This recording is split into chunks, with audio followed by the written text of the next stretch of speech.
Have you ever noticed that people remember you only when they need something? Have you ever sacrificed your own rest, your own plans, your own peace, just to help someone who disappears the moment they are done?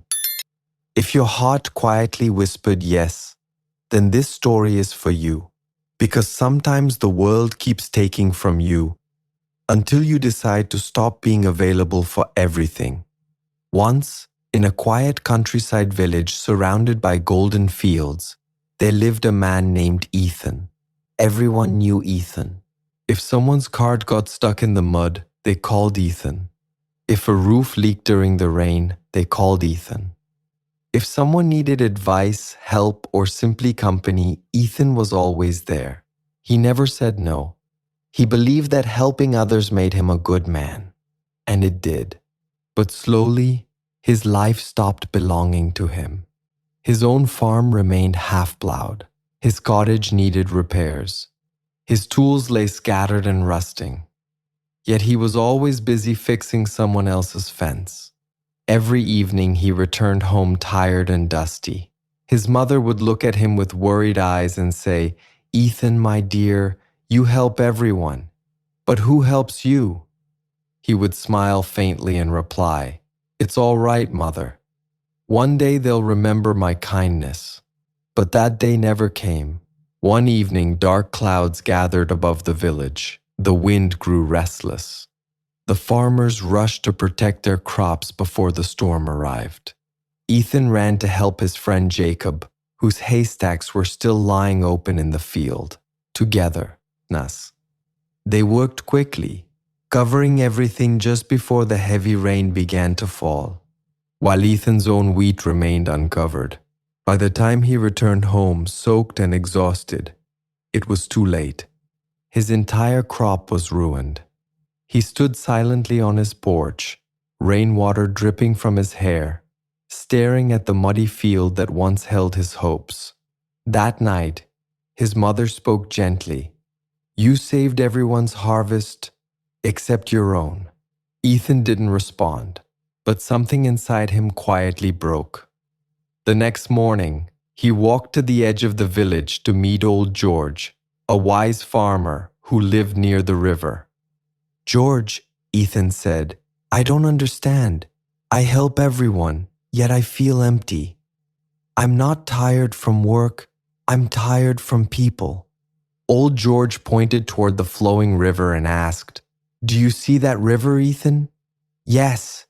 It gives water to trees, fields, animals, to everything. But when the rain becomes too heavy and the river forgets its own path, what happens?" Ethan thought for a moment. "It floods," he said quietly, "and destroys everything." George nodded. "Exactly. Even kindness needs boundaries. Without them, it becomes self-destruction." He placed a hand on Ethan's shoulder. "Stop being everywhere for everyone. Be somewhere for yourself." Then he gave him a simple challenge. For the next 7 days, don't say yes immediately. When someone asks for help, pause. Ask yourself, can I truly afford this right now? If the answer is no, say, not today, and watch what happens. The first day felt strange. Jacob came running. "Ethan, my bull is sick. Help me take it to the doctor." Ethan looked at his half-plowed field. His heart pulled in two directions. For the first time, he took a deep breath and said, "I'm sorry, Jacob. Today I must finish my own work. I can help tomorrow." Jacob stared at him in surprise. "You're saying no?" "Yes," Ethan replied softly but firmly. Jacob left, disappointed. Ethan felt guilty. The guilt burned inside him, but he stayed. He worked his own land, and by sunset, for the first time in months, his field was ready for planting. That night, he felt a peace he hadn't felt in years. Over the next few days, others came with small favors and urgent requests. Each time, Ethan paused. Sometimes he helped, sometimes he said no. But every answer was a choice, not an obligation. On the fourth day, heavy rain returned. This time, Ethan's roof began to leak. He waited. No one came. The village was silent. For a moment, sadness touched his heart. When he was always available, everyone needed him. Now that he had stepped back, the noise had disappeared. But instead of anger, he felt clarity. He repaired the roof himself, alone. That night, sitting beneath his fixed shelter, he whispered, "So this is what self-respect feels like." Weeks passed. The new Ethan was different. He no longer rushed to please everyone. He chose peace over approval. He protected his time, his energy, his work. And something unexpected happened. People began us to respect him. Jacob started solving his own problems. Neighbors stopped knocking for trivial favors. Ethan's crops grew greener than ever. His health improved. His smile returned. Strangely, people still liked him, but now they valued him. He was no longer the man who did everything for everyone. He was the man who finally valued himself.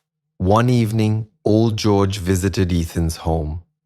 He looked around at the healthy crops and asked with a gentle smile, "So, Ethan, did the world fall apart when you stopped being available?"